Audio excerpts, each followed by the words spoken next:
Welcome to EPG Pathshala.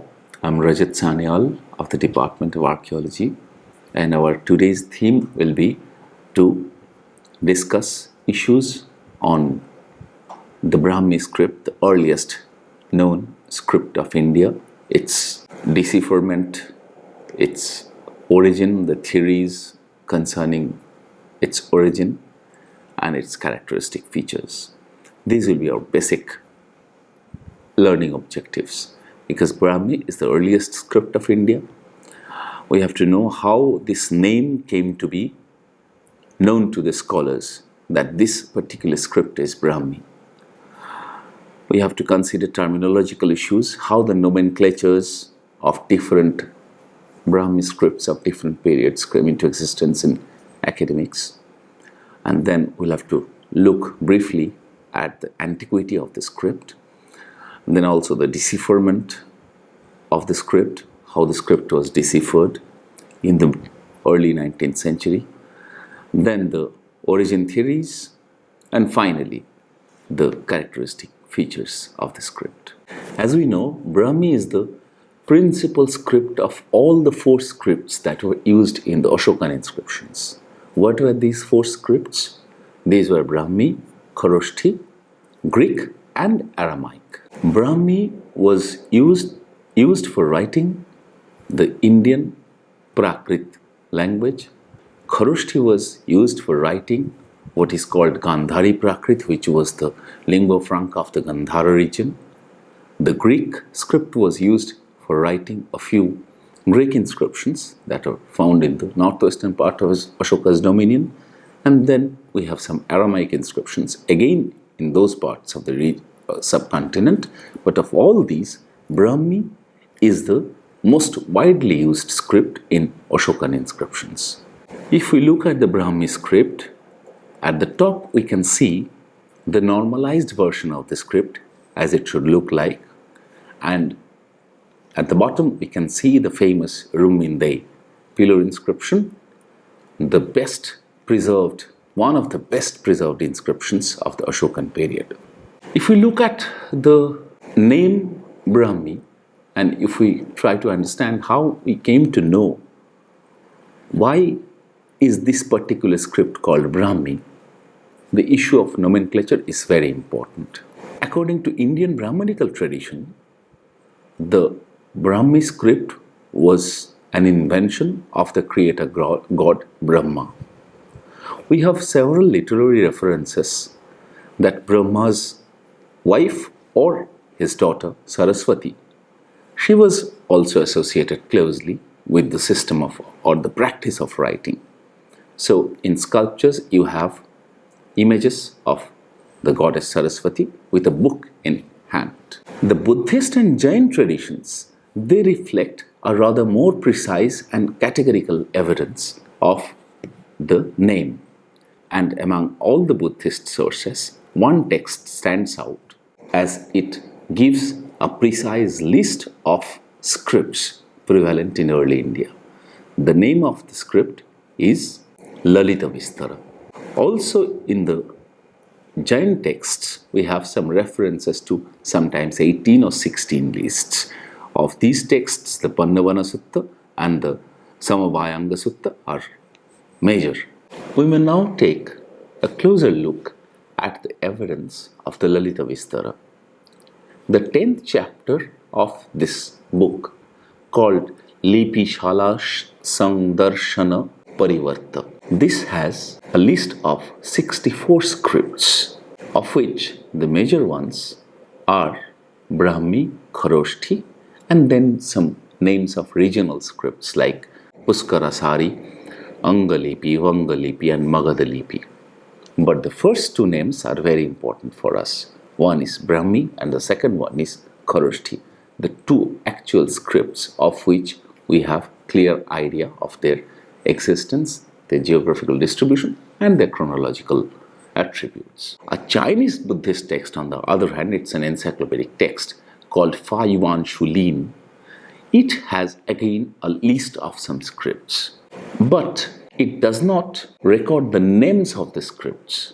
It records, on the contrary, the direction in which these scripts were written. And if we see this list, we find that it records that the first script of the list is written from left to right, while the second script of the list is written from right to left.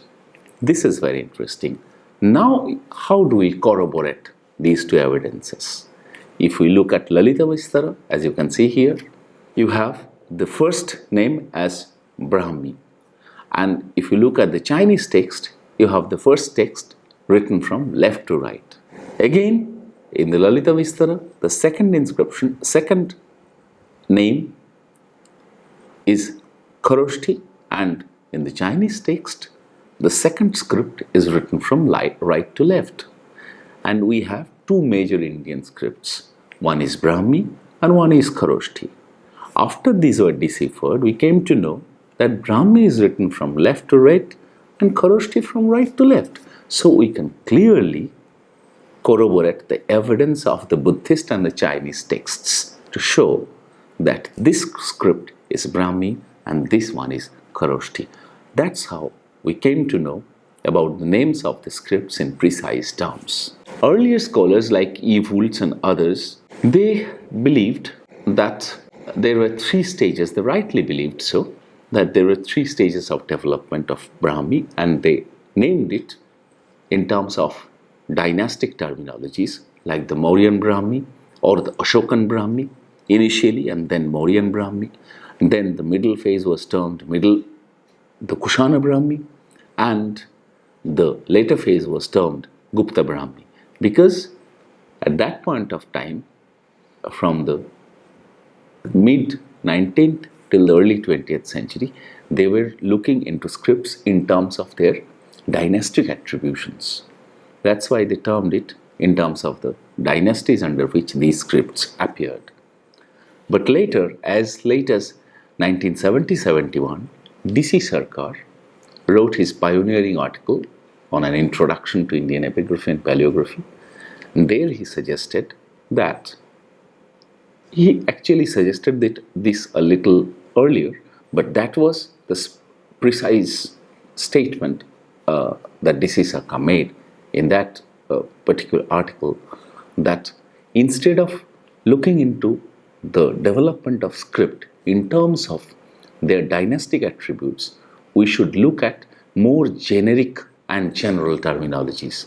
For example, he said, when we are talking about the earliest form of Brahmi script, as we see in the Ashokan inscriptions, we should call them early Brahmi and not Ashokan or Maurya Brahmi, because from the 3rd century till the 1st century BCE, all these Brahmi scripts were written in different inscriptions, not only Ashoka or the other Mauryan inscriptions, but also the other contemporary inscriptions. Similarly, what Wultz and other people called Kushana Brahmi was, according to Sarkar rightly, that were written not only for writing, were used not only for writing Kushana inscriptions, but also for writing other contemporary inscriptions by the Shakas and other ruling lineages of different parts of the country and the private donors of northern India and even Deccan. Same is true for the Gupta period. So finally, Sarkar suggested that we should start with a new terminological setup with early Brahmi as the earliest form as found in the Ashokan inscriptions, then middle Brahmi, and then late Brahmi. Now, the major issue of the antiquity of Brahmi, which is the major historical writing system of India, if we keep aside the extraneous Kharoshthi. Now we know, after the discovery of the Harappa civilization, that the earliest script of India was that used in a number of Harappan seals that have so far been discovered from different Harappan sites. And the earliest historical script of India is Brahmi. So the Harappan script is the protohistoric system, and the historical system is represented by the Brahmi script. If we look at the literary sources on the antiquity of the Brahmi script, we find that Panini used the word lipi in denoting a script. Oscar von Hindenburg opined so because the region Panini came from, he argues, is northwestern India, and in that region Panini could have been familiar only with some Aramaic script, probably Khoroshthi and not Brahmi.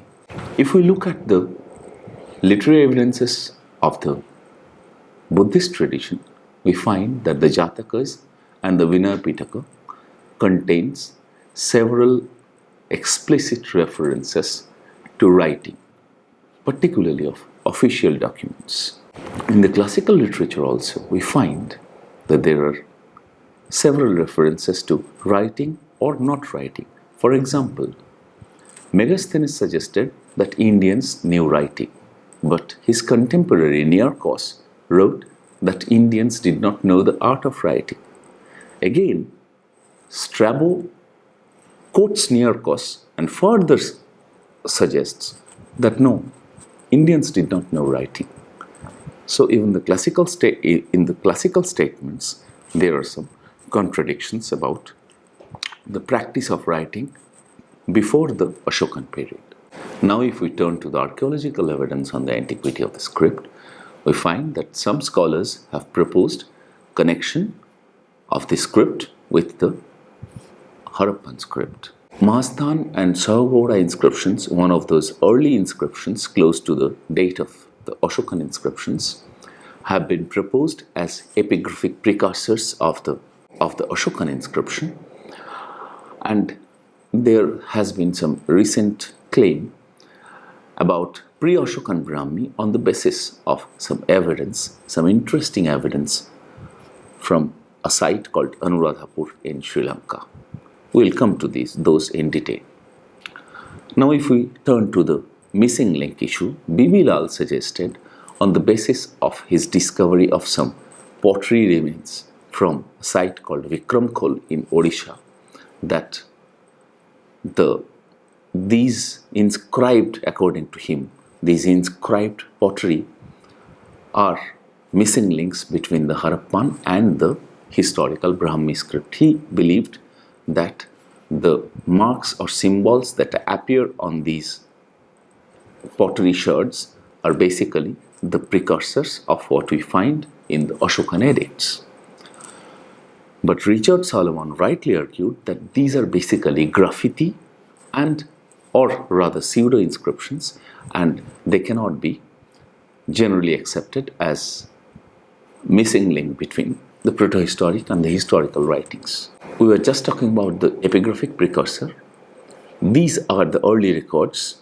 At the top is the Sahogoda copper plate. At the bottom left is the famous Piprawa relic casket, where we have some early occurrences of Brahmi. Earlier scholars, they suggested that these are pre-Ashokan Brahmi scripts. The same was the case with the Mahasthan inscription, which was found from Bengal. But Ahmed Hassan Dani, in his pioneering work on Indian paleography, clearly demonstrated that the paleographic features of these inscriptions suggest rather these were not even contemporary to Ashokan inscriptions. These were a little later in date than the Ashokan inscriptions. Probably most of these so-called pre-Ashokan inscriptions were dated in the 2nd century BC, that is after Ashoka. So these were either near contemporary or later than the Ashokan inscription, but these were not pre-Ashokan or epigraphic precursors of the Ashokan Brahmi script. Now if we turn to the interesting archaeological evidence that came in 1996, it was A4 Olchin and Robin Cunningham who excavated a site, the famous site of Anuradhapur in Sri Lanka. From stratified layers of that site, they came across some inscribed shards, and they suggested that these should be taken as proper evidence of pre-Ashokan Brahmi because the layers from which they hailed were dated prior to the 3rd century BC. Actually, these were dated between the 6th and the 4th century BC. So they suggested that these pottery remains should also be dated to that period and the inscriptions on them obviously to the same period. These are the evidences from Anuradhapur and another site called Tisamarama, but at least in the Tisamarama case we can see that these are not proper inscriptions. These are basically graffiti marks or again maybe pseudo inscriptions. We are not certain about the actual nature of the script, but it's difficult to understand whether these actually represent the pre-Ashokan state of Brahmi. Richard Solomon suggested that these are results of stratigraphic intrusion, but if we accept the stratigraphy proposed by Cunningham and Olchin, we'll have to accept that the Anuradhapur pottery offers the earliest evidence of Brahmi in South Asia. So, if we summarize the issue of antiquity, there are two schools. One is in favor of pre-Ashokan antiquity of Brahmi, the other one is for the Ashokan antiquity, that is, Brahmi is dated in the 3rd century BC. Now, if we look at the history of decipherment of the script, we all know that Charles Wilkins was the first scholar who published an inscription from South Asia.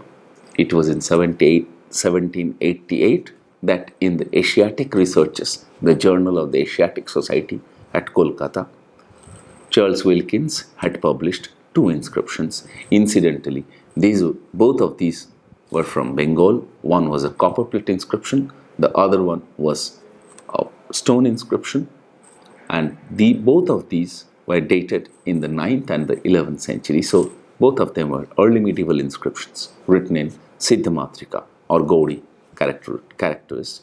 But Wilkins published these 2 as the first published epigraphic evidence of South Asia. Then, after James Prinsep joined as the assistant assay master of the Calcutta Mint, he started studying the ancient coins preserved in the mint and the biscriptual legends of these coins. If we see this photograph of the coin, where we can see on the obverse side the Greek inscription, while on the reverse the Koroshti inscription. This way, Prinsep could compare the data from known to unknown, and in this way he deciphered both Brahmi and Koroshti in 1837, although we have to remember that another person had also parallelly deciphered Koroshti, as Richard Solomon has recently reconstructed. He was G.F. Grotefend's son, T.L. Grotefend. He had also parallelly deciphered at least the Koroshti script, but it is the name of Prinsep that you all know. Of course, for Brahmi, it is the credit of Prinsep alone to have deciphered that script. If we look at the origin of this Brahmi script, the precise origin of the Brahmi script, like many other issues with writing in early India, it has been a major debate of Indian epigraphy ever since its decipherment by Prinsep. Again, scholars dealing with the origin of this script, as it is the case with many of the origin theories in different branches of study, here also the scholars working on the origin of the Brahmi script are divided into 2 camps. One camp is for the Indian origin, while the other camp advocates for the extraneous derivation or extraneous origin or foreign origin. The most early theory on the origin of Brahmi, which was given by Alexander Cunningham, was that Brahmi originated from a pictographic logographic script. To the left, you can see the Brahmi letter Kha. Cunningham suggested that this letter Kha had developed from the pictographic representation of a mattock. The picture to the right is that of a modern hoe or mattock. Cunningham believed that since the functional attribute of a mattock is to dig, which in Sanskrit means khan, the letter Kha originated from this etymology of khan, which is the function of a metok. But unfortunately, with this theory, Cunningham was not able to demonstrate the whole set of letters in the Brahmi script, and therefore it was not accepted naturally. Gauri Shankar Hirachand Ojha was the most major scholar talking about the origin of the Brahmi script from India. Some other scholars following him have proposed that Brahmi had originated during the time of the composition of the Veda, as you can see here in this quote from R.B. Pandey's work, that it was invented by the genius of the Indian people who were far ahead of other peoples of ancient times in linguistics, etc. That's how scholars of one group suggested that Brahmi had originated in India. One group again connected the origin of the script with the Harappan script. And here, S. Langdon was the first scholar to suggest this theory in 1931, followed by G.R. Hunter and most significantly, D.C. Sarkar. And this theory was based on two grounds.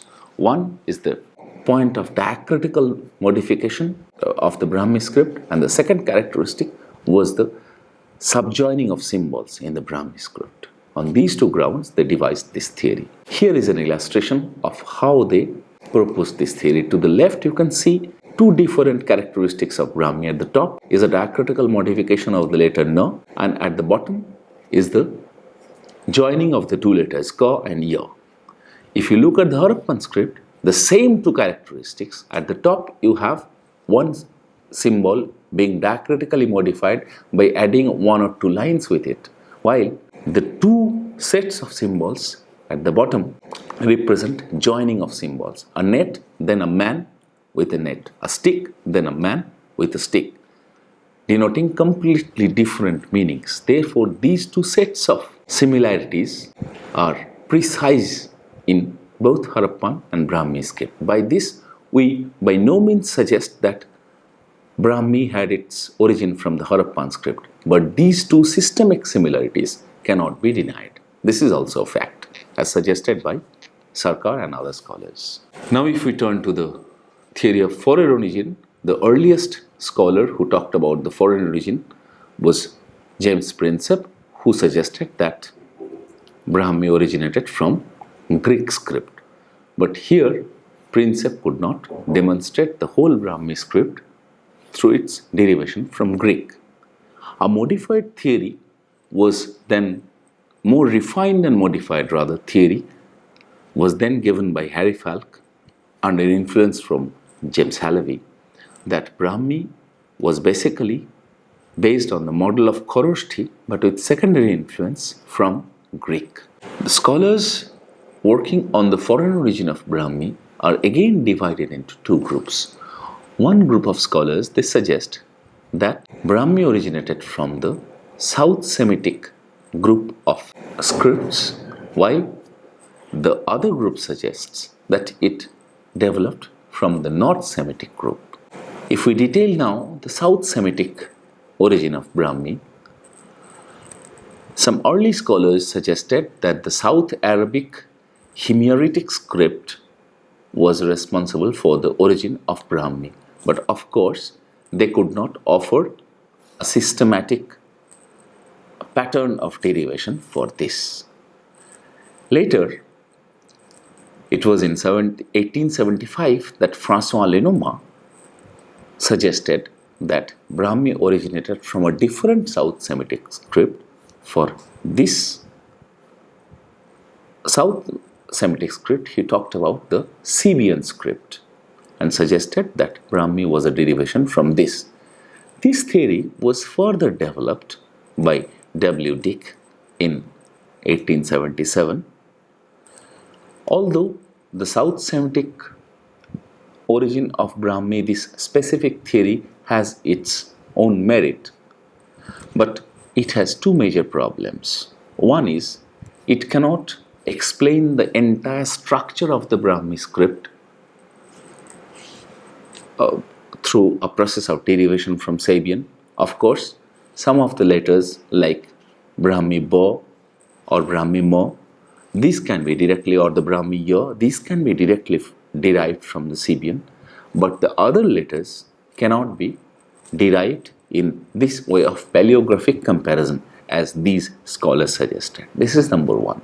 And second limitation of this theory is these scholars have put more emphasis on the direction of writing, that is, whether Brahmi is written from left to right or right to left, instead of looking at the systemics of the script. That's why the South Semitic derivation theories on Brahmi were questioned by later scholars who proposed an alternative in the light of North Semitic alphabets. Here again, the scholars talking in favor of the North Semitic derivation of Brahmi are divided into two groups. The earlier group is talking in favor of Phoenician being the actual progenitor, and the latter talking about Aramaic being the earlier or the inspiration for the Brahmi script.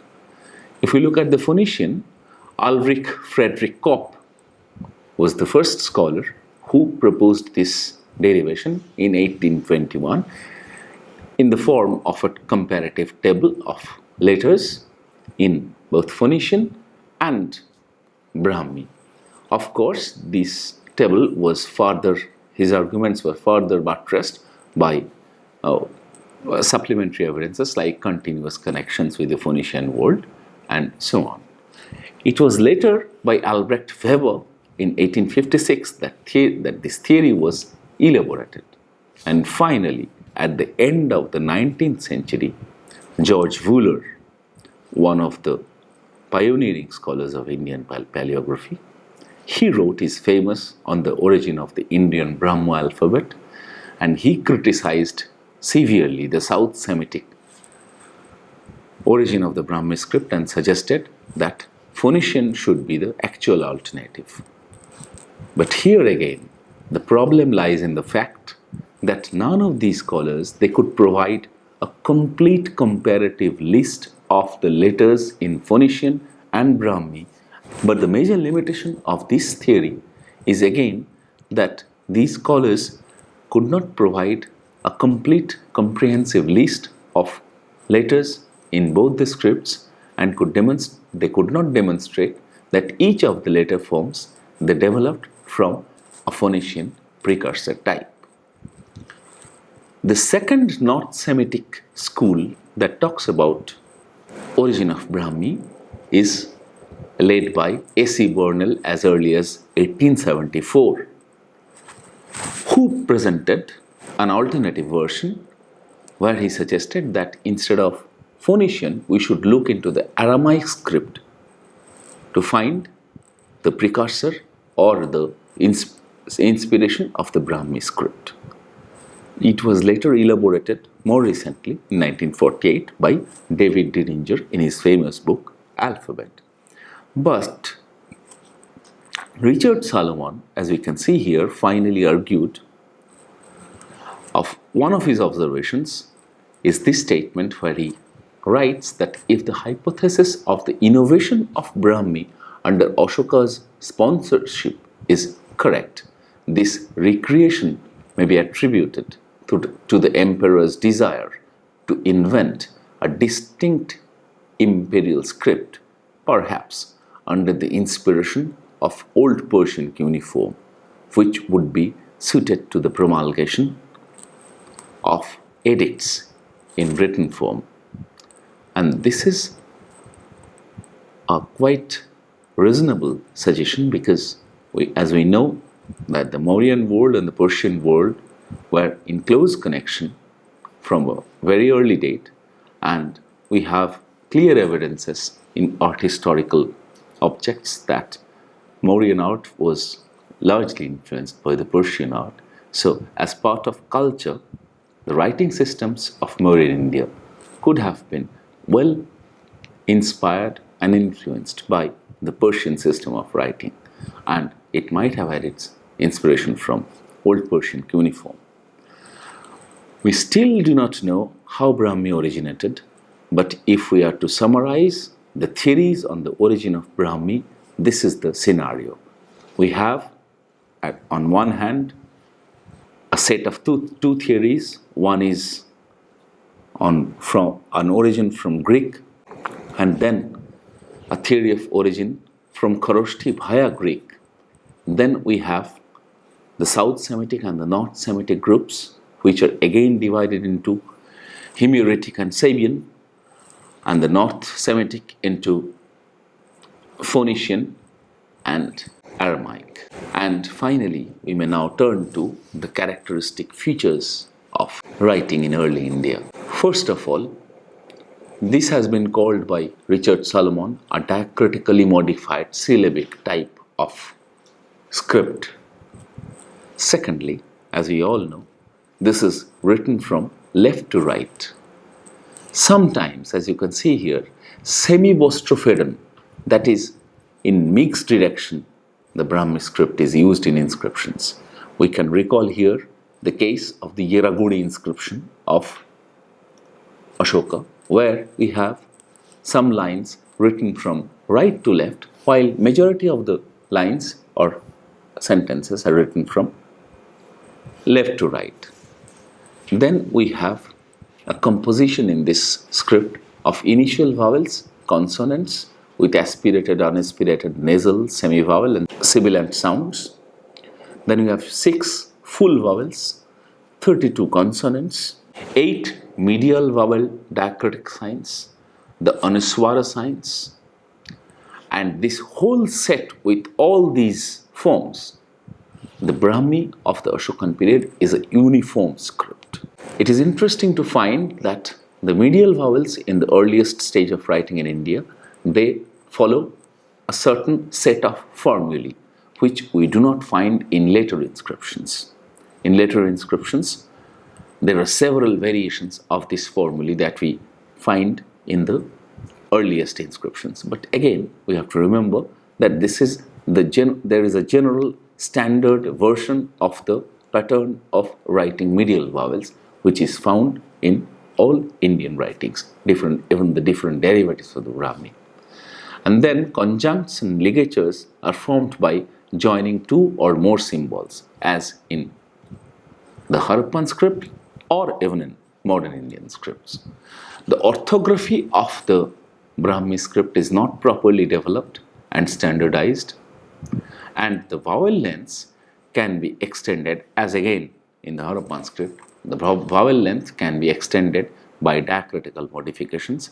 If we remember the earlier slide where we saw that a symbol can be diacritically modified into a different one, this is a characteristic of both Brahmi and protohistoric script. To summarize, we have to remember that the Brahmi is the earliest of all the scripts of historical India, as known from documentary evidence, besides Kharosthi. And then we have to remember that the terminology of Brahmi, the name Brahmi, is debated. Finally, D.C. Sarkar suggested that instead of talking in terms of the dynastic terminologies, we should name the script in terms of their generic name nomenclatures like early, middle and late Brahmi. The earliest reference to the term Brahmi is found in a Buddhist text called Lalita Vistara. Then if we look at the issue of antiquity, we find that some scholars proposed its connection with protohistoric writing system, and most significantly D.C. Sarkar is there in that list, who suggested that there is some connection with the script with the Harappan script. Then again, like many other antiquity theories, the antiquity of Brahmi is also debated. One school is for a post-Ashokan antiquity of Brahmi, the other one for the pre-Ashokan antiquity. The origin of the script, as we have just seen, is again debated. There are several schools, one propagating the theory of indigenous origin, the other advocating the foreign origin of script. Even in these two different schools of indigenous and extraneous origin, there are sub-schools who talk of different regions as being responsible for the development of what we see in Ashokan Brahmi. And finally, we have just seen that the script has a set of specific characteristics which are salient to it. And for more information, please visit EPG Pathshala and the e-text available there.